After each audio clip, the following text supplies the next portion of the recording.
ಅರ್ಥ ಮತ್ತು ಜಾತಿ ವ್ಯವಸ್ಥೆಯಲ್ಲಿ ಜಾತಿಯ ಲಕ್ಷಣಗಳು, ಜಾತಿಯ ವ್ಯವಸ್ಥೆಯಲ್ಲಾಗಿರ್ತಕ್ಕಂಥ ಹಲವಾರು ರೀತಿಯ ಬದಲಾವಣೆಗಳ ಬಗ್ಗೆ ಡಿಸ್ಕಸ್ ಮಾಡಿದ್ವಿ ಅಥವಾ ತಿಳ್ಕೊಂಡಿದ್ವಿ. ಬಟ್ ಈ ಕ್ಲಾಸಲ್ಲಿ ಪ್ರಬಲ ಜಾತಿಯ ಪರಿಕಲ್ಪನೆ ಅನ್ನೋದ್ರ ಬಗ್ಗೆ ತಿಳಿತಾ ಹೋಗೋಣ. ಈ ಪ್ರಬಲ ಜಾತಿ ಪರಿಕಲ್ಪನೆ ಅನ್ನೋದನ್ನ ಮೊದಲ ಬಾರಿಗೆ ಪರಿಚಯಿಸಿದವರು ಯಾರಪ್ಪ ಅಂತಂದರೆ ಎಂ ಶ್ರೀನಿವಾಸ್ ಅವರು ಏನು ಮಾಡಿದ್ರು, ಪ್ರಬಲ ಜಾತಿ ಪರಿಕಲ್ಪನೆ ಅನ್ನೋದನ್ನ ಪರಿಚಯಿಸ್ತಾ ಹೋಗ್ತಾರೆ. ಹೌದಾ?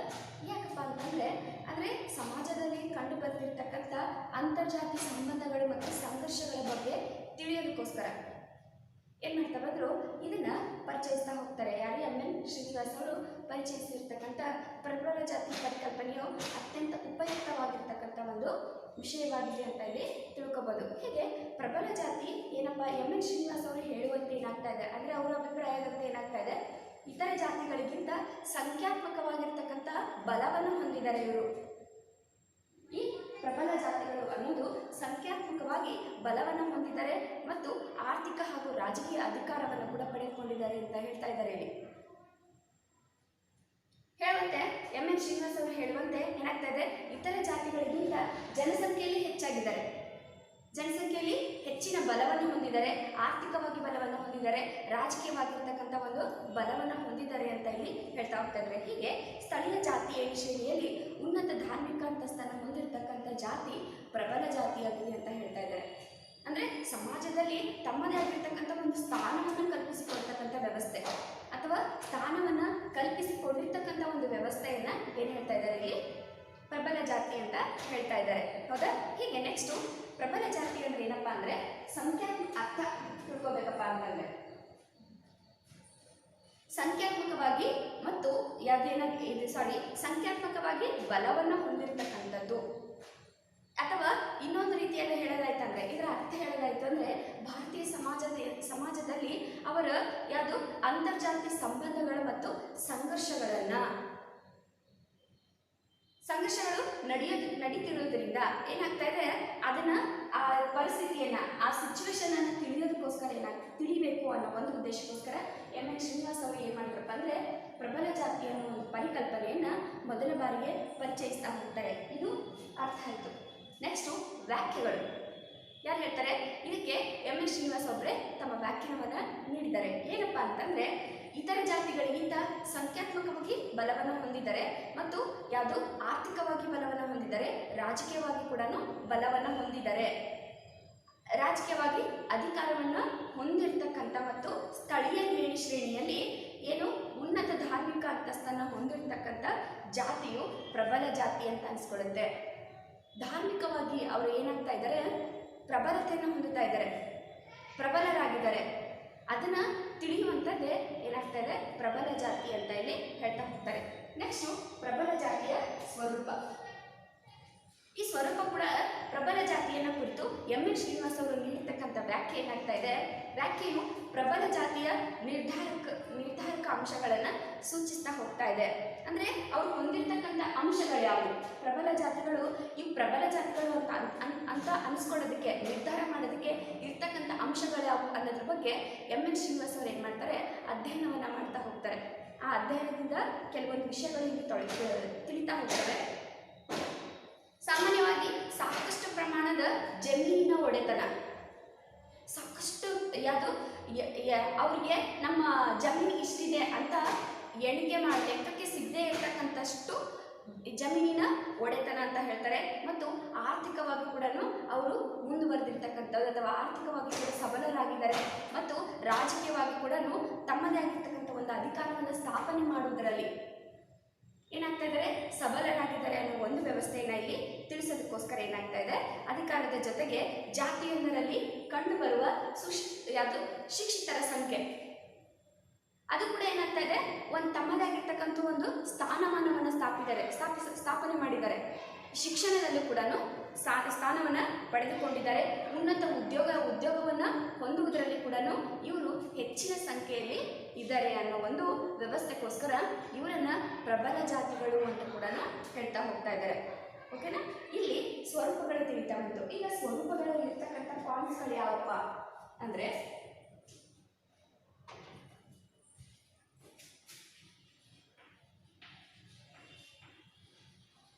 ಸ್ವರೂಪಗಳು ಒಂದು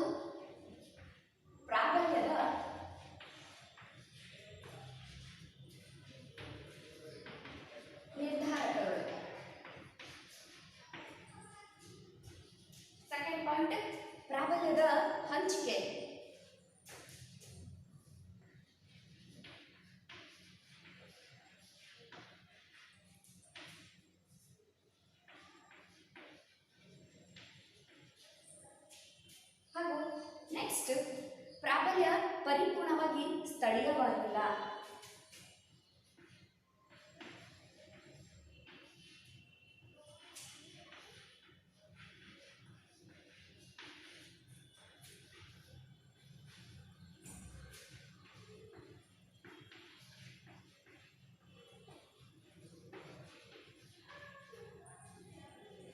ನೆಕ್ಸ್ಟ್, ಫೋರ್ತ್ ಒನ್, ಜಾತಿಯ ಪ್ರಾಬಲ್ಯವನ್ನ ಪ್ರಭಾವಿಸುತ್ತಿರುವ ಹೊಸ ಅಂಶಗಳು.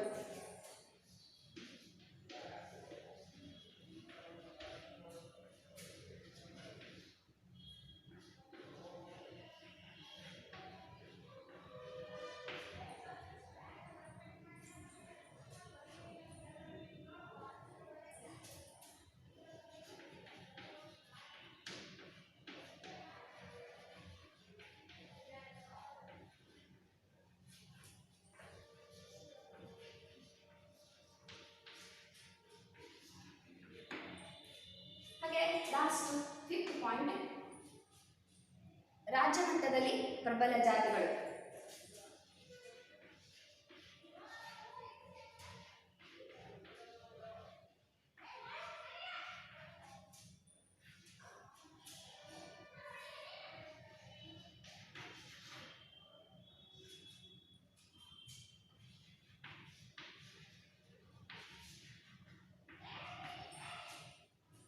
ಓಕೆ, ಒಟ್ಟು ಸ್ವರೂಪಗಳಲ್ಲಿ ಯಾವುದು ಪ್ರಬಲ ಜಾತಿ ಪರಿಕಲ್ಪನೆಗಳ ಸ್ವರೂಪಗಳಲ್ಲಿ ಒಟ್ಟು ಎಷ್ಟು ಪಾಯಿಂಟ್ ಬರ್ತವೆ?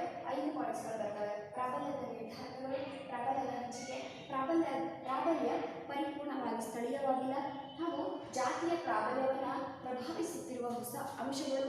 ನೆಕ್ಸ್ಟು, ರಾಜ್ಯ ಮಟ್ಟದಲ್ಲಿ ಪ್ರಬಲ ಜಾತಿಗಳು ಅಂತ ಒಟ್ಟು ನಮಗೆ 5 ಪಾಯಿಂಟ್ಸ್ಗಳು ಇಲ್ಲಿ ತಿಳ್ಕೊಬೋದು. ಇದು ನಿಮಗೆ 5 ಮಾರ್ಕ್ಸ್ಗೆ ಬರ್ತಕ್ಕಂಥ ಕ್ವಶನ್. 5 ಅಂಕಕ್ಕೆ ಬರ್ತಕ್ಕಂಥ ಕ್ವಶನ್ ಆಗಿದೆ. ಸರಿಯಾದ ರೀತಿಯಲ್ಲಿ ಕೇಳ್ರಿ, ಸರಿಯಾದ ರೀತಿಯಲ್ಲಿ ಅದನ್ನು ಅಧ್ಯಯನ ಮಾಡಿರಿ. ಓಕೆನಾ? ಎಸ್, ಇಲ್ಲಿ ಪ್ರಾಬಲ್ಯದ ನಿರ್ಧಾರಕಗಳು ಅಂತ ಇಲ್ಲಿ ಫಸ್ಟ್ ಒನ್ ತಿಳ್ಕೊಬೋದು. ಜಾತಿಯೊಂದು ಏನಾಗ್ತಾ ಇದೆ, ತನ್ನ ಪ್ರಾಬಲ್ಯದ ಎಲ್ಲ ಮೂಲಾಂಶಗಳ ಜೊತೆಗೆ ತನಗೆ ಅಂದರೆ ಈ ಜಾತಿಯನ್ನು ನಾವು ಪ್ರಬಲ ಜಾತಿ ಅಂತ ಗುರುತಿಸ್ತಾ ಇದ್ದೀವಿ ಅಂದರೆ ಅದು ಯಾವ ಅಂಶದಿಂದ ಗುರುತಿಸ್ತಾ ಇದ್ದೀವೋ ಆ ಎಲ್ಲ ಮೂಲ ಅಂಶಗಳ ಜೊತೆಗೆ ಸಂಖ್ಯಾಬಲ, ಆರ್ಥಿಕ ಮತ್ತು ರಾಜಕೀಯ ಅಧಿಕಾರ, ಉನ್ನತ ಧಾರ್ಮಿಕ ಅಂತಸ್ತನ್ನು ಇವುಗಳನ್ನು ಹೊಂದಿದಾಗ ಅದು ನಿರ್ಧಾರಕದ ಪ್ರಾಬಲ್ಯವನ್ನು ಹೆಚ್ಚಿಸ್ತಾ ಹೋಗ್ತದೆ. ನಿರ್ಧಾರಕದ ಪ್ರಾಬಲ್ಯವನ್ನು ಹೊಂದಿರತಕ್ಕಂಥ ಜಾತಿಯಾಗಿದೆ ಅಂತ ಕೂಡ ಹೇಳ್ಬೋದು. ನೋಡ್ರಿ, ಅವರನ್ನ ಯಾವ ಅಂಶಗಳಿಂದ ಗುರುತಿಸ್ತಾ ಇದ್ದೀವಿ? ಉನ್ನತ ಜಾತಿಯವರು ಅಂತ ಹೇಳೋದಕ್ಕೆ ಯಾವ ಅಂಶಗಳಿಂದ ಗುರುತಿಸ್ತಾ ಇದ್ದೀವಿ ಅಂದರೆ ಸಂಖ್ಯಾತ್ಮಕವಾಗಿ ಬಲವನ್ನು ಹೊಂದಿದ್ದಾರೆ, ಆರ್ಥಿಕ ಬಲವನ್ನು ಹೊಂದಿದ್ದಾರೆ, ರಾಜಕೀಯವಾಗಿರ್ತಕ್ಕಂಥ ಬಲವನ್ನು ಹೊಂದಿದ್ದಾರೆ, ಹಾಗೆ ಆ ಧಾರ್ಮಿಕ ವಿಶೇಷವಾಗಿ ಧಾರ್ಮಿಕ ಅಂತಸ್ತನ್ನು ಹೊಂದಿದ್ದಾರೆ. ಆ ರೀತಿಯಾಗಿ ಅವರನ್ನು ಏನು ಮಾಡ್ತಾ ಇದ್ದೀವಿ? ಪ್ರಬಲ ಜಾತಿಗಳು ಅಂತ ಅವುಗಳನ್ನು ಗುರುತಿಸ್ತಾ ಇದ್ದೀವಿ ಅಂತ ಇಲ್ಲಿ ಹೇಳ್ತಾ ಹೋಗ್ತಾರೆ. ಹೀಗೆ ಅವು ಈ ನಿರ್ಧಾರಕಗಳ ಪ್ರಾಬಲ್ಯದಿಂದ ಏನಾಗ್ತಾ ಇದೆ, ಹೊಂದಿದ ಪ್ರಾಬಲ್ಯಗಳನ್ನು ಹೊಂದಿರತಕ್ಕಂಥ ಜಾತಿಯಾಗಿದೆ ಅಂತಲೂ ಹೇಳ್ತಾ ಹೋಗ್ತಾ ಇದ್ದಾರೆ. ಇಷ್ಟೇ ಅಲ್ಲದೆ ಕೆಲವೊಮ್ಮೆ ಗ್ರಾಮವೊಂದರಲ್ಲಿ ಒಂದಕ್ಕಿಂತ ಹೆಚ್ಚು ಸಂಖ್ಯೆಯ ಪ್ರಬಲ ಜಾತಿಗಳಿರಬಹುದು, ಅಥವಾ ಕೆಲ ಕಾಲದ ನಂತರ ಒಂದು ಪ್ರಬಲ ಜಾತಿಯ ಬದಲು ಇನ್ನೊಂದು ಪ್ರಬಲ ಜಾತಿ ಆಗಬಹುದು ಅಂತಲೂ ಹೇಳ್ತಾ ಇದ್ದಾರೆ. ನೋಡಿ, ನಮಗೆ ಅಷ್ಟೆಲ್ಲ ಬೇಕಾಗಿಲ್ಲ. ಇವೇನಾಗಿದ್ದಾರೆ? ಪ್ರಾಬಲ್ಯದ ನಿರ್ಧಾರಕಗಳು. ಅವುಗಳನ್ನು ಸಂಖ್ಯಾತ್ಮಕವಾಗಿ ನಾವು ಪ್ರಬಲ ಜಾತಿಗಳು ಅಂತ ಕರಿತಾ ಹೋಗ್ತೀವಿ, ಆರ್ಥಿಕವಾಗಿ ಬಲವನ್ನು ಹೊಂದಿರತಕ್ಕಂಥ ಜಾತಿಗಳು ಅಂತ ಕರಿತೀವಿ, ರಾಜಕೀಯವಾಗಿ ಅಧಿಕಾರವನ್ನು ಹೊಂದಿರತಕ್ಕಂಥ ಜಾತಿ ಅಂತ ಕರಿತೀವಿ. ನೆಕ್ಸ್ಟು ವಿಶೇಷವಾಗಿರ್ತಕ್ಕಂಥ ಧಾರ್ಮಿಕ ಅಂತಸ್ತನ್ನು ಹೊಂದಿರತಕ್ಕಂಥ ಜಾತಿಗಳು ಅಂತ ಕರಿತಾ ಹೋಗ್ತೀವಿ. ಇದಿಷ್ಟು ತಿಳ್ಕೊಂಡ್ರೆ ಸಾಕು. ಇವುಗಳನ್ನು ಈ ಪ್ರಾಬಲ್ಯಗಳನ್ನು ಹೊಂದಿರತಕ್ಕಂಥ ಜಾತಿಯಾಗಿದೆ. ಈ ಜಾತಿಗಳನ್ನು ನಾವು ಪ್ರಬಲ ಜಾತಿಗಳು ಅಂತ ಕರಿತೀವಿ ಅಂತ ಹೇಳ್ತಾ ಹೋಗ್ತಾ ಇದ್ದಾರೆ ಯಾರು? MN ಶ್ರೀನಿವಾಸ್ ಅವರು. ನೆಕ್ಸ್ಟು ಪ್ರಾಬಲ್ಯದ ಹಂಚಿಕೆ. ಪ್ರಾಬಲ್ಯದ ಹಂಚಿಕೆ ಕೂಡ ಆಗ್ತಾ ಇದೆ. ಯಾವ ರೀತಿಯಾಗಿ? ಗ್ರಾಮವೊಂದರಲ್ಲಿ ಪ್ರಾಬಲ್ಯದ ವಿವಿಧ ಮೂಲಾಂಶಗಳು ವಿವಿಧ ಜಾತಿಯಲ್ಲಿ ವಿಭಿನ್ನವಾಗಿ ಹಂಚಿಕೆಯಾಗಿರಬಹುದು. ಇವಾಗ ಒಂದು ಗ್ರಾಮ ಇದೆ ಅಂತಂದ್ರೆ ಆ ಗ್ರಾಮದಲ್ಲಿ ಹಲವಾರು ಜಾತಿಗಳು ಇರ್ತವೆ. ಯಾವುದು? ಅಸ್ಪೃಶ್ಯ ಜಾತಿಗಳು ಇರ್ತವೆ, ಪ್ರಬಲ ಜಾತಿಗಳು ಇರ್ತವೆ. ಹೌದಾ? ಈ ರೀತಿಯಾಗಿ ಏನಾಗ್ತಾ ಹೋಗ್ತವೆ, ಅವರವರ ವಿವಿಧ ಆಗಿರ್ತಕ್ಕಂಥ ಮೂಲಾಂಶಗಳು ವಿವಿಧ ಜಾತಿಗಳಲ್ಲಿ ಹಂಚಿಕೆಯಾಗಿ ಹೋಗಿದ್ದಾವೆ ಅಂತಲೂ ಹೇಳ್ತಾ ಹೋಗ್ತಾ ಇದ್ದಾರೆ. ಇಷ್ಟೇ ಅಲ್ಲದೆ ಜಾತಿಯೊಂದು ಸಂಖ್ಯಾತ್ಮಕ ಪ್ರಾಬಲ್ಯ ಹೊಂದಿದ್ದರೂ ಕೂಡ ಆರ್ಥಿಕ ಬಲ ಮತ್ತು ರಾಜಕೀಯ ಬಲ ಇಲ್ಲದಿರಬಹುದು. ಕೆಲವೊಂದು ಜಾತಿಗಳಿಗೆ ಏನಾಗ್ತಾ ಇದೆ, ಆರ್ಥಿಕವಾಗಿ ಬಲನೂ ಇಲ್ಲ ಮತ್ತು ರಾಜಕೀಯ ಅಧಿಕಾರದ ಬಲ ಕೂಡ ಅವ್ರಿಗೆ ಇರೋದಿಲ್ಲ. ಅಂತಹ ಜಾತಿಗಳು ಕೂಡ ನಾವು ಒಂದು ಗ್ರಾಮಗಳಲ್ಲಿ ಕಾಣಬಹುದು ಅಂತ ಹೇಳ್ತಾ ಹೋಗ್ತಾ ಇದ್ದಾರೆ.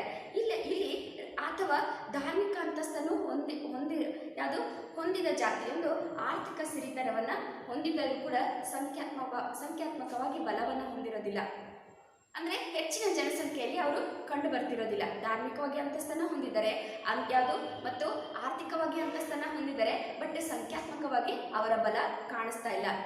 ಜನಸಂಖ್ಯೆಯಲ್ಲಿ ಅವರು ಹೆಚ್ಚಾಗಿಲ್ಲ ಅನ್ನೋ ಒಂದು ವ್ಯವಸ್ಥೆಯನ್ನು ತೋರಿಸಿಕೊಡ್ತಕ್ಕಂಥದ್ದೇ ಪ್ರಾಬಲ್ಯದ ಹಂಚಿಕೆ ಅಂತ ಹೇಳ್ಬೋದು. ನೆಕ್ಸ್ಟು, ಪ್ರಾಬಲ್ಯವು ಪೂರ್ಣವಾಗಿ ಸ್ಥಳೀಯವಾಗಿಲ್ಲ. ಎಂ.ಎಸ್. ಶ್ರೀನಿವಾಸ್ ಅವರು ಹೇಳುವಂತೆ ಗ್ರಾಮೀಣ ಭಾರತದಲ್ಲಿ ಪ್ರಾಬಲ್ಯ ಸಂಪೂರ್ಣವಾಗಿ ಸ್ಥಳೀಯವಾಗಿಲ್ಲ. ಅಂದರೆ ಪ್ರಬಲ ಜಾತಿಗೆ ಮೀಸಲಿಟ್ಟಿರ್ತಕ್ಕಂಥ ಅಧಿಕಾರ ಏನಾಗಿದೆ, ಅದು ಒಂದಕ್ಕೆ ಮಾತ್ರ ಸೀಮಿತವಾಗಿಲ್ಲ, ಒಂದೇ ಸ್ಥಳಕ್ಕೆ ಸೀಮಿತವಾಗಿಲ್ಲ. ಅದು ತನ್ನ ಜನಸಂಖ್ಯೆನ ಯಾವ್ಯಾವ ಊರಲ್ಲಿ ಎಷ್ಟೆಷ್ಟು ಜನಸಂಖ್ಯೆನ ಹೊಂದಿದೆಯೋ ಅಷ್ಟಷ್ಟೇ ಪ್ರಾಬಲ್ಯವನ್ನು ಹೊಂದಿದೆ. ಅದಕ್ಕೆ ಒಂದೇ ಸ್ಥಳೀಯವಾಗಿಲ್ಲ ಅಂತ ಹೇಳ್ತಾ ಹೋಗ್ತಾ ಇದ್ದಾರೆ. ಈ ರೀತಿಯಾಗಿರ್ತಕ್ಕಂಥ ಒಂದು ವ್ಯವಸ್ಥೆ ಇಲ್ಲಿರೋದನ್ನು ನಾವು ಕಾಣಬಹುದು. ಅದು ಎಲ್ಲಿ ಪ್ರಾಬಲ್ಯ ಪರಿಪೂರ್ಣವಾಗಿ ಸ್ಥಳೀಯವಾಗಿಲ್ಲ ಅನ್ನೋದ್ರಲ್ಲಿ. ಹೀಗೆ ನಿರ್ದಿಷ್ಟ ಗ್ರಾಮವೊಂದರಲ್ಲಿ ಜಾತಿಯೊಂದಕ್ಕೆ ಸೇರಿದ 2 ಅಥವಾ 3 ಕುಟುಂಬಗಳು ಮಾತ್ರ ಇರಬಹುದು. ಒಂದು ಜಾತಿಯಲ್ಲಿ ನಾವೇನು ಮಾಡ್ತಾ ಹೋಗ್ತೀವಿ, 1 ರಿಂದ 2 ಅಥವಾ 3 ಕುಟುಂಬಗಳು ಇರೋದನ್ನು ನಾವು ಕಾಣ್ತಾ ಹೋಗ್ತೀವಿ. ಈ ರೀತಿಯಾಗಿರ್ತಕ್ಕಂಥ ವ್ಯವಸ್ಥೆಯಲ್ಲಿ ಹೆಚ್ಚಾಗಿ ನಾವು ಕಾಣೋದಲ್ಲಿ ಅದು ಪ್ರಾಬಲ್ಯ ಅನ್ನೋದೇನಾಗ್ತಾ ಇದೆ, ಜನಸಂಖ್ಯಾತ್ಮಕವಾಗಿರ್ಬೋದು, ರಾಜಕೀಯವಾಗಿರ್ಬೋದು, ಆರ್ಥಿಕವಾಗಿರ್ಬೋದು, ಹೌದಾ, ಧಾರ್ಮಿಕವಾಗಿರ್ತಕ್ಕಂಥ ಕೊಟ್ಟಿರ್ತಕ್ಕಂಥ ಅಂತಸ್ತಾಗಿರ್ಬೋದು, ಈ ಮೂಲಕ ತಿಳಿಸ್ತಕ್ಕಂಥದ್ದು ಏನಾಗ್ತಾ ಹೋಗ್ತಾ ಇದೆ, ಅದು ಸಂಪೂರ್ಣವಾಗಿ ಸ್ಥಳೀಯವಾಗಿಲ್ಲ, ಒಂದೇ ಕಡೆ ನಿರ್ದಿಷ್ಟವಾಗಿಲ್ಲ ಅಂತ ಹೇಳ್ತಾ ಹೋಗ್ತಾ ಇದ್ದಾರೆ. ನೆಕ್ಸ್ಟು, ಜಾತಿ ಪ್ರಾಬಲ್ಯವನ್ನು ಪ್ರಭಾವಿಸುವ ಹೊಸ ಅಂಶಗಳು ಅಂತ ಕೂಡ ಹೇಳ್ತಾ ಇದ್ದಾರೆ. ಹೀಗೆ ಎಂ.ಎಸ್. ಶ್ರೀನಿವಾಸ್ ಅವರ ಪ್ರಕಾರ ಪಾಶ್ಚಾತ್ಯ ಶಿಕ್ಷಣ, ಆಡಳಿತ ಕ್ಷೇತ್ರದಲ್ಲಿ ಉದ್ಯೋಗಾವಕಾಶಗಳು ಮತ್ತು ನಗರ ಮೂಲದ ಆದಾಯಗಳು ಕೂಡ ಗ್ರಾಮಗಳ ನಿರ್ದಿಷ್ಟತೆಯನ್ನು, ಜಾತಿ ಸಮೂಹಗಳ ಘನತೆ ಮತ್ತು ಅಧಿಕಾರಗಳ ಮೇಲೆ ಪ್ರಭಾವವನ್ನು ಬೀರ್ತಾ ಇದ್ದಾವೆ. ಏನಾಗ್ತಾ ಇದೆ ನೋಡಿ, ಜಾತಿ ಪ್ರಾಬಲ್ಯವನ್ನು ಪ್ರಭಾವಿಸುತ್ತಿರುವ ಹೊಸ ಅಂಶಗಳು ಸಿಗ್ತಾ ಇದ್ದಾವೆ. ಪ್ರಾಬಲ್ಯ ನಿರ್ಧಾರಕ ಅಂಶಗಳು ನಮಗೆ ಗೊತ್ತಾಯಿತು. ಇನ್ನು ಅವುಗಳನ್ನು ಪ್ರಭಾವಿಸುತ್ತಿರುವ ಅಂಶಗಳು ಯಾವ್ಯಾವಪ್ಪ ಅಂತಂದರೆ, ಯಾವುದು, ಶಿಕ್ಷಣ ಕ್ಷೇತ್ರ, ಪಾಶ್ಚಾತ್ಯ ಶಿಕ್ಷಣ, ಇಂಗ್ಲಿಷ್ ಶಿಕ್ಷಣ ಇರ್ಬೋದು, ಆಂಗ್ಲ ಶಿಕ್ಷಣವನ್ನು ಪಡಿತಕ್ಕಂಥ ವ್ಯವಸ್ಥೆ ಇರ್ಬೋದು, ಆಡಳಿತ ಕ್ಷೇತ್ರದಲ್ಲಿ ತಮ್ಮನ್ನು ತಾವು ತೊಡಗಿಸಿಕೊಳ್ತಕ್ಕಂಥ ವ್ಯವಸ್ಥೆ ಇರ್ಬೋದು, ಹೊಸ ಹೊಸ ಉದ್ಯೋಗಗಳನ್ನು ಕಂಡುಕೊಳ್ತಕ್ಕಂಥ ಅಥವಾ ಪಡಿತಕ್ಕಂಥ ಒಂದು ವ್ಯವಸ್ಥೆ ಇರ್ಬೋದು. ಈ ರೀತಿಯಾಗಿ ಇವಿಷ್ಟೇ ಕ್ಷೇತ್ರಗಳಲ್ಲದೆ ಇನ್ನೂ ಹಲವಾರು ಕ್ಷೇತ್ರಗಳಲ್ಲಿ ಅಥವಾ ಇನ್ನೂ ಹಲವಾರು ಅಂಶಗಳನ್ನು ಇವರು ಹೊಂದುವಲ್ಲಿ ಏನಾಗ್ತಾ ಇದ್ದಾರೆ, ಸಫಲರಾಗ್ತಾ ಇದ್ದಾರೆ ಅನ್ನೋದು ಕೂಡ ನಮಗೆ ತಿಳಿದು ಬರ್ತಾ ಇದೆ. ನೆಕ್ಸ್ಟ್, ರಾಜ್ಯ ಮಟ್ಟದಲ್ಲಿ ಪ್ರಬಲ ಜಾತಿಗಳು ಅಂದರೆ ಯಾವ ಯಾವ ರಾಜ್ಯದಲ್ಲಿ ಯಾವ ಯಾವ ರೀತಿಯಾಗಿರ್ತಕ್ಕಂಥ ಪ್ರಬಲ ಜಾತಿಗಳು ಇದ್ದಾವೆ ಅನ್ನೋದು ಕೂಡ ಇಲ್ಲಿ ತಿಳಿದು ಬರ್ತಾ ಇದೆ. ಕರ್ನಾಟಕದಲ್ಲಿ ಪ್ರಮುಖವಾಗಿ ತಿಳಿದು ಬರ್ತಕ್ಕಂಥ ಪ್ರಬಲ ಜಾತಿಗಳು ಯಾವಪ್ಪ ಅಂತಂದರೆ,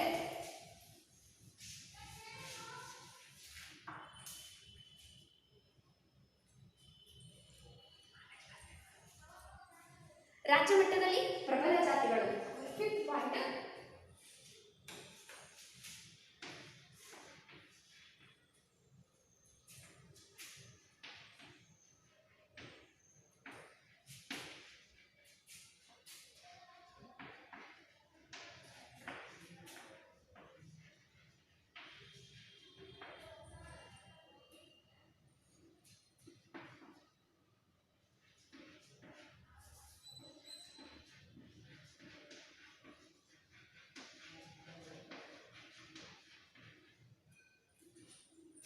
ಕರ್ನಾಟಕದಲ್ಲಿ ಲಿಂಗಾಯತ ಮತ್ತು ಒಕ್ಕಲಿಗ ಅನ್ನೋ ಜಾತಿಗಳು ಪ್ರಬಲ ಜಾತಿಗಳಾಗಿದ್ದಾವೆ.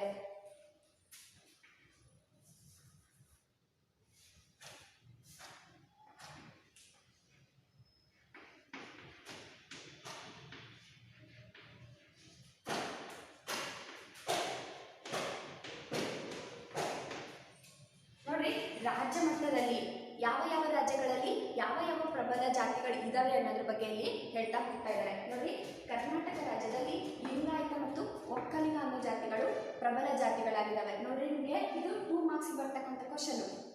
ಕರ್ನಾಟಕದಲ್ಲಿ ಪ್ರಬಲ ಜಾತಿಗಳು ಯಾವುವು ಅಂತ ಕೇಳ್ತಾರೆ. ಅವಾಗ ಬರಬೇಕಾಗಿರೋದು ಲಿಂಗಾಯತ ಮತ್ತು ಒಕ್ಕಲಿಗ.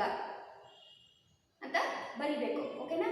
ನೆಕ್ಸ್ಟು ಆಂಧ್ರ ಪ್ರದೇಶದಲ್ಲಿ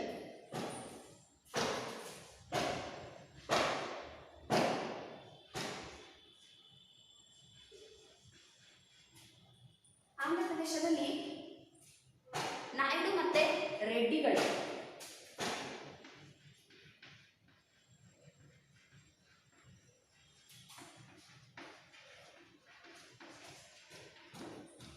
ಹಾಗೆ ಕೇರಳದಲ್ಲಿ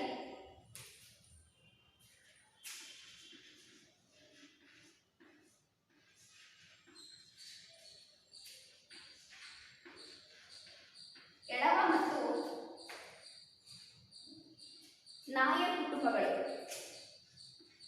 ನಾಯರ್ ಜಾತಿಗಳು. ಕೇರಳದಲ್ಲಿ ಎಳವ ಮತ್ತು ನಾಯರ್ ಅನ್ನೋ ಜಾತಿಗಳು, ತಮಿಳುನಾಡಿನಲ್ಲಿ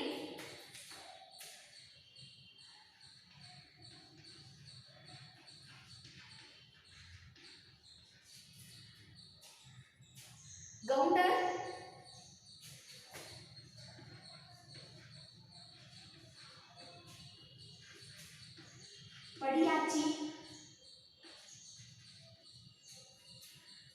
ಪಡಿಯಾಚಿ ಮತ್ತು ಮೂದಲಿಯರ್.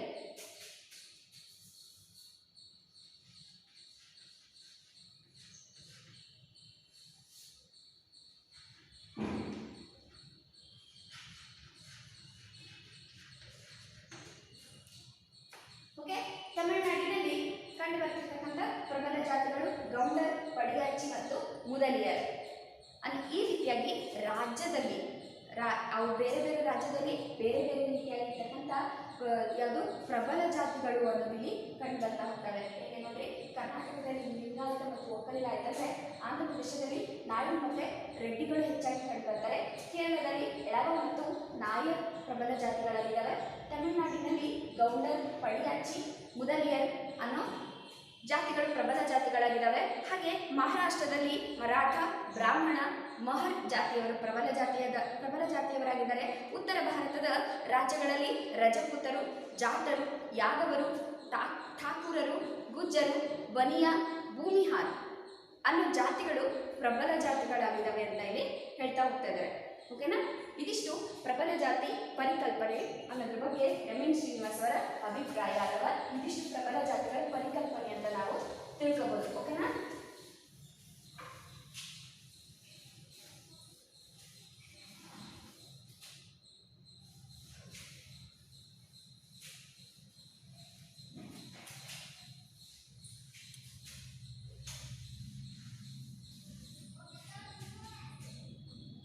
ಇದು ಪ್ರಬಲ ಜಾತಿ ಪರಿಕಲ್ಪನೆ. ನೆಕ್ಸ್ಟ್ ಭಾರತದ ಹಿಂದುಳಿದ ವರ್ಗಗಳು.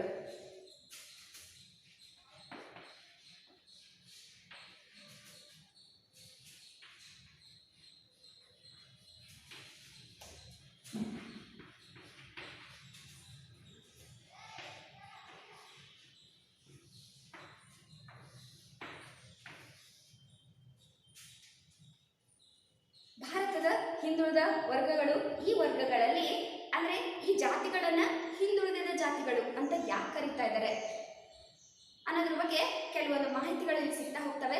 ಕಡಿಮೆ ಸಾಕ್ಷರತೆಯ ಪ್ರಮಾಣವನ್ನು ಹೊಂದಿರತಕ್ಕಂಥಕ್ಕೋಸ್ಕರ, ಹಾಗೂ ಶಿಕ್ಷಣದ ಕೊರತೆ, ಬಡತನ, ಶೋಷಣೆಗೆ ಒಳಗಾಗಿರ್ತಕ್ಕಂಥದ್ದು, ಹಾಗೂ ಒಳಗಾದ ಜಾತಿ ಹಾಗೂ ಸಮೂಹಗಳನ್ನು ಹಿಂದುಳಿದ ವರ್ಗಗಳು ಅಂತ ಕರೀತಾ ಹೋಗ್ತಾರೆ. ನೋಡ್ರಿ, ಯಾವುದು ಕಡಿಮೆ ಸಾಕ್ಷರತಾ ಪ್ರಮಾಣ, ಶಿಕ್ಷಣವನ್ನು ಕಡಿಮೆ ಹೊಂದಿರತಕ್ಕಂಥದ್ದು, ಅಷ್ಟೇ ಅಲ್ಲದೆ ಶಿಕ್ಷಣದ ಕೊರತೆ ಹಾಗೂ ಬಡತನ, ಶೋಷಣೆಗೆ ಒಳಗಾಗಿರ್ತಕ್ಕಂಥ ಜಾತಿಗಳನ್ನು ಹಿಂದುಳಿದಿರ್ತಕ್ಕಂಥ ವರ್ಗಗಳು ಅಂತ ಇಲ್ಲಿ ಕರೀತಾ ಹೋಗ್ತಾರೆ. ಹೌದಾ. ಹೀಗೆ ಸಾಮಾಜಿಕ, ಶೈಕ್ಷಣಿಕ, ಆರ್ಥಿಕ ಮತ್ತು ರಾಜಕೀಯವಾಗಿ ಹಿಂದುಳಿದ ಜಾತಿಗಳು ಸಾಮಾಜಿಕವಾಗಿ ಹಿಂದುಳಿದಿದ್ದಾರೆ, ಯಾವುದಕ್ಕೆ ಶೈಕ್ಷಣಿಕವಾಗಿ ಹಿಂದುಳಿದಿದ್ದಾರೆ, ರಾಜಕೀಯವಾಗಿ ಹಿಂದುಳಿದಿದ್ದಾರೆ, ಆರ್ಥಿಕವಾಗಿ ಹಿಂದುಳಿದಿರ್ತಕ್ಕಂಥ ಜಾತಿಗಳನ್ನು ನಾವು ಹಿಂದುಳಿದ ಜಾತಿಗಳು ಅಥವಾ ಹಿಂದುಳಿದ ವರ್ಗಗಳು ಅಂತ ಇಲ್ಲಿ ಮೆನ್ಷನ್ ಮಾಡ್ತಾ ಹೋಗ್ತೀವಿ ಅಥವಾ ಅದನ್ನು ಕರಿತಾ ಹೋಗ್ತೀವಿ. ಜಾತಿಗಳು, ಬುಡಕಟ್ಟುಗಳು ಮತ್ತು ಸಮೂಹಗಳೆಲ್ಲರನ್ನ ಹಿಂದುಳಿದ ವರ್ಗಗಳು ಅಂತ ಕರಿತೀವಿ. ಅವು ಜಾತಿ ಆಗಿರ್ಬೋದು, ಬುಡಕಟ್ಟು ಜನಾಂಗದವರಾಗಿರ್ಬೋದು ಮತ್ತು ಸಮೂಹಗಳಾಗಿರ್ಬೋದು, ಅವುಗಳೆಲ್ಲವನ್ನು ನಾವು ಹಿಂದುಳಿದ ವರ್ಗಗಳು ಅಂತ ಇಲ್ಲಿ ತಿಳಿತಾ ಹೋಗ್ತೀವಿ. ಹೌದಾ. ಒಬ್ಬ ನ್ಯಾಯಮೂರ್ತಿಯಾಗಿರ್ತಕ್ಕಂಥ ಕೆ ಸುಬ್ಬರಾವ್ ಅವರ ಪ್ರಕಾರ ಹಿಂದುಳಿದ ವರ್ಗಗಳು ಜಾತಿ, ಧರ್ಮ, ಜನಾಂಗ, ಭಾಷೆ, ವೃತ್ತಿ ಮುಂತಾದ ಅಂಶಗಳಲ್ಲಿ ಹಿಂದುಳಿದಿರ್ತಕ್ಕಂಥ ವ್ಯವಸ್ಥೆ. ನ್ಯಾಯಮೂರ್ತಿಯಾಗಿರ್ತಕ್ಕಂಥ ಕೆ ಸುಬ್ಬರಾವ್ ಅವರು ಏನು ಮಾಡ್ತಾರೆ, ತಮ್ಮದೇ ಆದ ಅಭಿಪ್ರಾಯಗಳನ್ನು ವ್ಯಕ್ತಪಡಿಸ್ತಾರೆ. ಹಿಂದುಳಿದ ವರ್ಗದವರು ಅಂದರೆ ಯಾರು ಅಂತ ಗುರುತಿಸಿಕೊಳ್ಳೋದಕ್ಕೋಸ್ಕರ ಒಂದು ಅಂಶವನ್ನು ಇಲ್ಲಿ ಹೇಳ್ತಾ ಹೋಗ್ತಾರೆ. ಜಾತಿ, ಧರ್ಮ, ಜನಾಂಗ, ಭಾಷೆ, ವೃತ್ತಿ ಈ ಇನ್ನೂ ಹಲವಾರು ಮುಂತಾದ ವಿಷಯಗಳಿಂದ ಹಿಂದುಳಿದಿರ್ತಕ್ಕಂಥವರನ್ನ ಅಥವಾ ಈ ಜಾತಿಗಳು ಹಿಂದುಳಿದಿದ್ದಾವೆ ಅಂತ ಹೇಳುವಂಥ ಜಾತಿಗಳನ್ನೇ ಹಿಂದುಳಿದ ವರ್ಗಗಳು ಅಂತ ಇಲ್ಲಿ ಕರಿತಾ ಹೋಗ್ತಾರೆ. ಈ ರೀತಿಯಾಗಿರ್ತಕ್ಕಂಥ ವ್ಯವಸ್ಥೆಗಳು. ನೆಕ್ಸ್ಟು ಅಷ್ಟೇ ಅಲ್ಲದೆ ತಮ್ಮ ಯಾವುದು ಸಮೂಹವಾಗಿದೆ, ತಮ್ಮ ಅಸ್ತಿತ್ವದಲ್ಲಿ ಹಿಂದುಳಿದಿರುವುದಕ್ಕೆ ಖಚಿತವಾದ ಲಕ್ಷಣಗಳನ್ನು ಹೊಂದಿರ್ತವೆ ಅಂತ ಕೂಡ ತಿಳಿದು ಬರ್ತದೆ. ಅಂದರೆ ಈ ಜಾತಿಗಳು ಯಾಕೆ ಹಿಂದುಳಿದಿದ್ದಾವೆ ಅಂತ ಹೇಳೋದಕ್ಕೆ ಖಚಿತವಾಗಿರ್ತಕ್ಕಂಥ ಮಾಹಿತಿಯನ್ನು, ನಿಖರವಾದ ಒಂದು ಲಕ್ಷಣವನ್ನು, ಒಂದು ಅಂಶವನ್ನು ಹೊಂದಿರತಕ್ಕಂಥ ಜಾತಿಗಳಾಗಿದ್ದಾವೆ ಅಂತ ಕೂಡ ನೀವು ತಿಳ್ಕೋಬಹುದು. ಹೀಗೆ ಸಾಮಾಜಿಕ, ಸಾಂಸ್ಕೃತಿಕ, ಆರ್ಥಿಕ, ರಾಜಕೀಯ ಮತ್ತು ಹಲವಾರು ರೀತಿಯ ವ್ಯವಸ್ಥೆಗಳಿಂದ ಏನಾಗಿದ್ದಾವೆ, ಇವು ಹಿಂದುಳಿದಿದ್ದಾವೆ. ಅದಕ್ಕೆ ಇವುಗಳನ್ನು ಹಿಂದುಳಿದ ವರ್ಗಗಳು, ಅವು ಪ್ರಬಲ ಯಾವುದು ಪರಿಶಿಷ್ಟ ಜಾತಿಗಳು, ಪರಿಶಿಷ್ಟ ಪಂಗಡಗಳು ಹಾಗೂ ಇತರೆ ಹಿಂದುಳಿದ ವರ್ಗಗಳು ಎಂಬ 3 ಪ್ರಕಾರಗಳಾಗಿ ಏನು ಮಾಡಿದ್ದಾರೆ, ವರ್ಗೀಕರಣ ಮಾಡಿದ್ದಾರೆ ಅಂತ ತಿಳ್ಕೊಬೋದು. ಹೀಗೆ ಭಾರತದಲ್ಲಿ ಹಿಂದುಳಿದ ಸಮೂಹಗಳ ಪಟ್ಟಿಗೆ ಇವುಗಳನ್ನು ಸೇರಿಸಲಾಗ್ತಾ ಇದೆ. ಯಾವುದ್ಯಾವುದು ಪರಿಶಿಷ್ಟ ಜಾತಿಗಳು, ಪರಿಶಿಷ್ಟ ಪಂಗಡಗಳು ಮತ್ತು ಹಿಂದುಳಿದಿರ್ತಕ್ಕಂಥ ಇತರೆ ವರ್ಗದವರು. ಈ ರೀತಿಯಾಗಿ 3 ವಿಭಾಗಗಳನ್ನಾಗಿ ಹಿಂದುಳಿದ ವರ್ಗಗಳ ಪಟ್ಟಿಗೆ ಸೇರಿಸಲಾಗ್ತಾ ಇದೆ. ಇದರಲ್ಲಿ ಮೊದಲನೇದಾಗಿ ಪರಿಶಿಷ್ಟ ಜಾತಿಗಳು.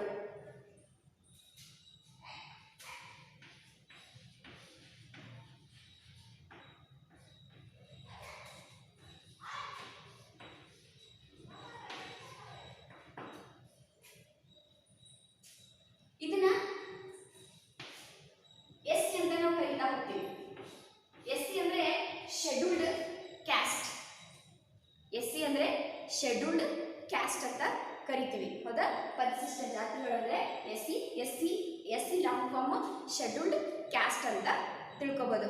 ಹೀಗೆ ಪರಿಶಿಷ್ಟ ಜಾತಿ ಎಂಬ ಪದವನ್ನ ಅಸ್ಪೃಶ್ಯ ಜಾತಿಗಳನ್ನು ಸೂಚಿಸಲು ಸೈಮನ್ ಆಯೋಗ ಏನು ಮಾಡ್ತು, 1928ರಲ್ಲಿ ಪ್ರಥಮ ಬಾರಿಗೆ ಈ ಶಬ್ದವನ್ನು ಅಥವಾ ಇದನ್ನು ಬಳಸಿತ್ತು. ಪರಿಶಿಷ್ಟ ಜಾತಿಗಳು ಅನ್ನೋ ಒಂದು ಶಬ್ದವನ್ನು ಬಳಸಿತ್ತು ಅಂತ ತಿಳಿದು ಬರ್ತಾ ಇದೆ.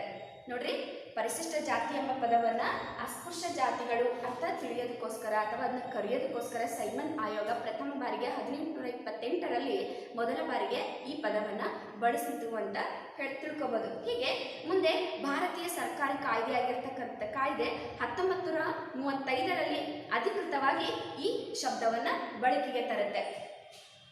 ಭಾರತೀಯ ಯಾವುದು ಸರ್ಕಾರಿ ಕಾಯ್ದೆಯ ಪ್ರಕಾರ 1935ರಲ್ಲಿ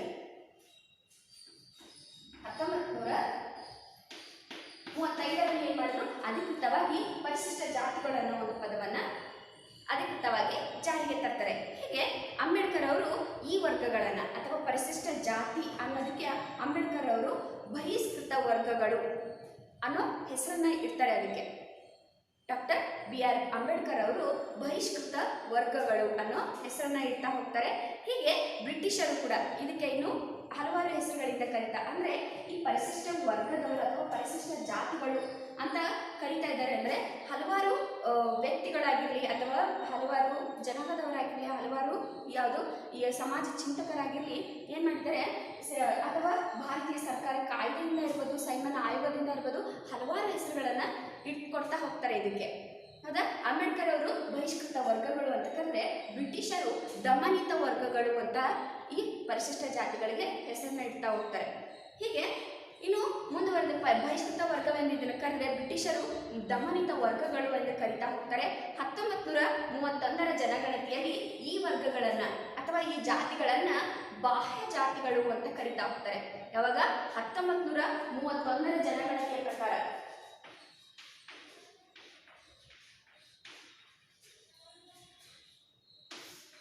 1931ರ ಜನಗಣತಿಯ ಪ್ರಕಾರ ಈ ಜಾತಿಗಳನ್ನು ಅಂದರೆ ಪರಿಶಿಷ್ಟ ಜಾತಿಗಳನ್ನು ಬಾಹ್ಯ ಜಾತಿಗಳು ಅನ್ನೋ ಹೆಸರಿನಿಂದ ಇವರನ್ನು ಸೂಚಿಸ್ತಾರೆ. ಹೀಗೆ ಮಹಾತ್ಮ ಗಾಂಧೀಜಿಯವರು ಇವರು ದೇವರ ಮಕ್ಕಳು, ಇವರಿಗೆ ಆ ಹೆಸರಿನಿಂದ ಈ ಹೆಸರಿನಿಂದ ಕರಿಬಾರ್ದು, ಇವರು ಆಕ್ಚುಲಿ ದೇವರ ಮಕ್ಕಳಾಗಿದ್ದಾರೆ ಅನ್ನೋ ಒಂದು ಉದ್ದೇಶಕ್ಕೋಸ್ಕರ ಗಾಂಧೀಜಿಯವರು ಏನು ಮಾಡಿದ್ರಪ್ಪ ಅಂದರೆ ಇವರನ್ನ ಹರಿಜನ ಅನ್ನೋ ಒಂದು ಪದದಿಂದ ಮೆನ್ಷನ್ ಮಾಡ್ತಾ ಹೋಗ್ತಾರೆ ನೋಡ್ರಿ.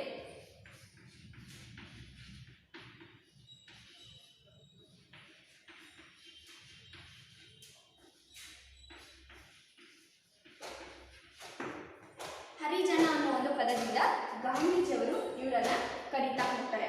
ಹೌದಾ? ಯಾಕಪ್ಪ ಅಂದ್ರೆ ಇವರು ದೇವರ ಮಕ್ಕಳಾಗಿದ್ದಾರೆ ಅನ್ನೋ ಒಂದು ಉದ್ದೇಶಕ್ಕೋಸ್ಕರ ಇವರು ಹರಿಜನ ಅನ್ನೋ ಒಂದು ಪದದಿಂದ ಗುರುತಿಸ್ತಾರೆ. ಮೊದಲು ಹರಿಜನ ಎಂಬ ಪದವನ್ನ ಗುಜರಾತಿನ ನರಸಿಂಹ ಮೆಹ್ತಾ ಅನ್ನೋರು ಮೊದಲ ಬಾರಿಗೆ ಬಳಸಿದರು.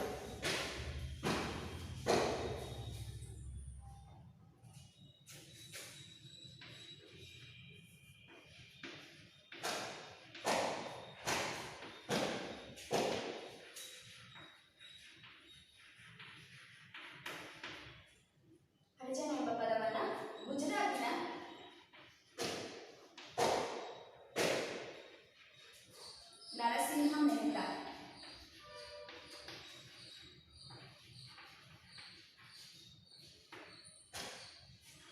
ನರಸಿಂಹ ಮೆಹ್ತಾ ಅನ್ನೋರು ಏನ್ ಮಾಡಿದ್ರು, ಮೊದಲನೇ ಬಾರಿಗೆ ಬಳಸಿದ್ರು.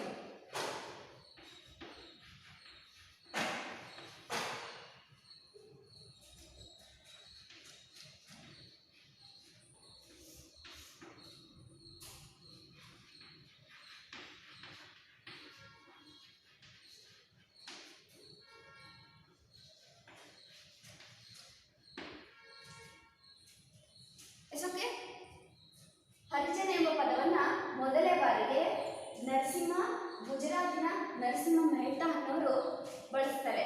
ಇದು 1 ಮಾರ್ಕ್ಸಿಗೆ ಬರ್ತಕ್ಕಂಥ ಕ್ವಶನ್. ಹರಿಜನ ಎಂಬ ಪದವನ್ನ ಮೊದಲಿಗೆ ಯಾರು ಬಳಸಿದರು ಅಂತಂದ್ರೆ ಗುಜರಾತಿನ ನರಸಿಂಹ ಮೆಹ್ತಾ ಅನ್ನೋದನ್ನ ಬರಿಬೇಕು. ಜನಪ್ರಿಯಗೊಳಿಸಿದವರು ಯಾರಪ್ಪ ಅಂತಂದ್ರೆ ಗಾಂಧೀಜಿಯವರು ಅಂತ ಬರಿಬೇಕು.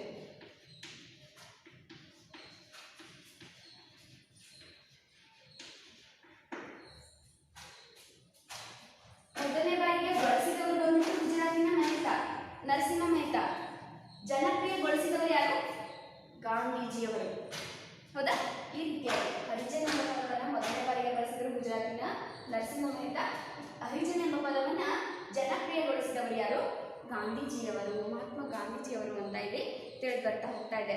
ಹೀಗೆ ಹಲವಾರು ರೀತಿಯಾಗಿ ನಾವು ಇದನ್ನ ತಿಳ್ಕೋಬಹುದು. ಈ ಪದವನ್ನ ಜನಪ್ರಿಯಗೊಳಿಸಿದರು ಚಾಂಡಾಲ, ಪಂಚಮ, ಅವರ್ಣ ಮತ್ತು ಅಂತ್ಯಜ, ಅತಿಶೂದ್ರ ಮುಂತಾದ ಹೆಸರುಗಳಿಂದ ಕೂಡ ಇವರನ್ನ ಕರೀತಾ ಇದ್ರು.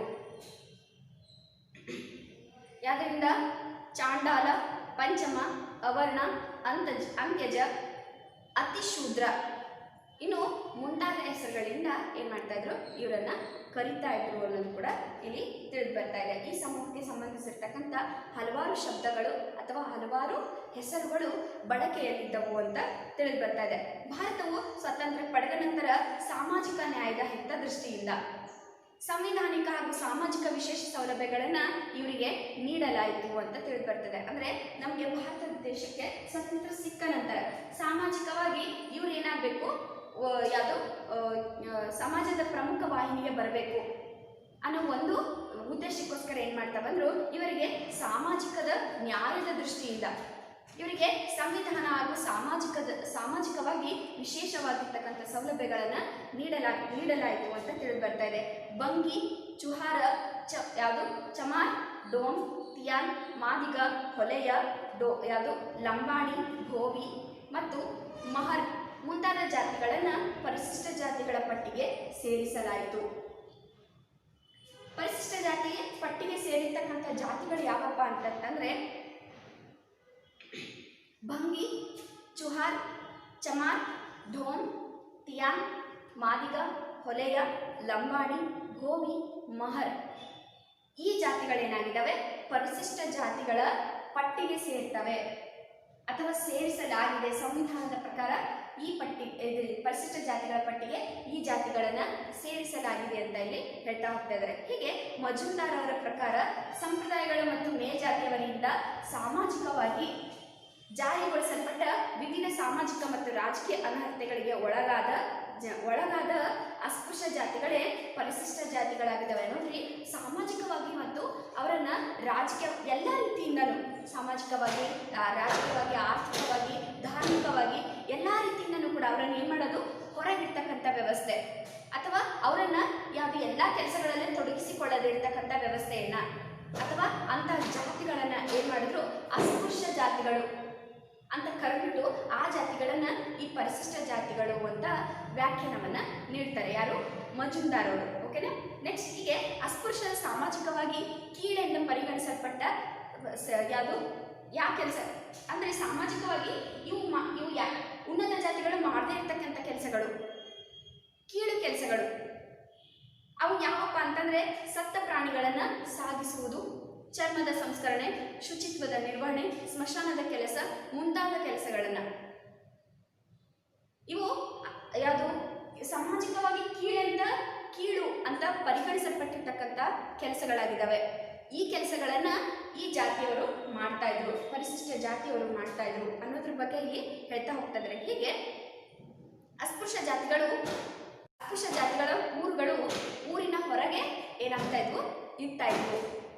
ಊರಿನ ಹೊರಗೆ ವಾಸಿಸಬೇಕಾಗಿತ್ತು. 2011ರ ಜನಗಣತಿಯ ಪ್ರಕಾರ ದಾಖಲೆಗಳ ಪ್ರಕಾರ ಒಟ್ಟು ಜನಸಂಖ್ಯೆಯಲ್ಲಿ ಪರಿಶಿಷ್ಟ ಜಾತಿಯವರ ಪ್ರಮಾಣ 15.7% ಅಂತ ತಿಳಿದು ಬರ್ತಾ ಇದೆ. ನೋಡ್ರಿ, ಇಡೀ ದೇಶದ ಜನಸಂಖ್ಯೆಯನ್ನ ನೋಡೋದಾಯ್ತು ಅಂದ್ರೆ 2011ರ ಜನಗಣತಿಯ ಪ್ರಕಾರ ಇಡೀ ದೇಶದ ಜನಸಂಖ್ಯೆಯಲ್ಲಿ 15.7% 15.7% ಜನಸಂಖ್ಯೆ ಪರಿಶಿಷ್ಟ ಜಾತಿಯವರು ಆಗಿದ್ದಾರೆ. ಈ ರೀತಿಯಾಗಿ ತಿಳಿದು ಬರ್ತಕ್ಕಂಥ ವಿಷಯಗಳು ಅಂತ ನಾವು ತಿಳ್ಕೊಬಹುದು. ಒಟ್ಟು ಜನಸಂಖ್ಯೆಯಲ್ಲಿ ಇಷ್ಟು ಪ್ರಮಾಣದಲ್ಲಿ ಜನಸಂಖ್ಯೆಯನ್ನು ನಾವು ಕಾಣ್ತಾ ಹೋಗ್ತೀವಿ. ಉತ್ತರ ಪ್ರದೇಶದಲ್ಲಿ ಅಂದ್ರೆ ಯಾವ್ಯಾವ ಊರುಗಳಲ್ಲಿ ಎಷ್ಟೆಷ್ಟು ಪರ್ಸೆಂಟ್ ಜಾತಿಗಳು ಈ ಊರು ಇದ್ದಾರೆ ಅನ್ನೋದ್ರ ಬಗ್ಗೆ ಹೇಳ್ತಾ ಹೋಗ್ತಾ ಇದ್ದಾರೆ. ಇವುಗಳು ನೆಕ್ಸ್ಟ್ ಪರಿಶಿಷ್ಟ ಜಾತಿಗಳ ಸಮಸ್ಯೆಗಳು ಮತ್ತು ಅವರ ದೌರ್ಬಲ್ಯಗಳ ಬಗ್ಗೆ ನೋಡೋಣ. ಓಕೆನಾ.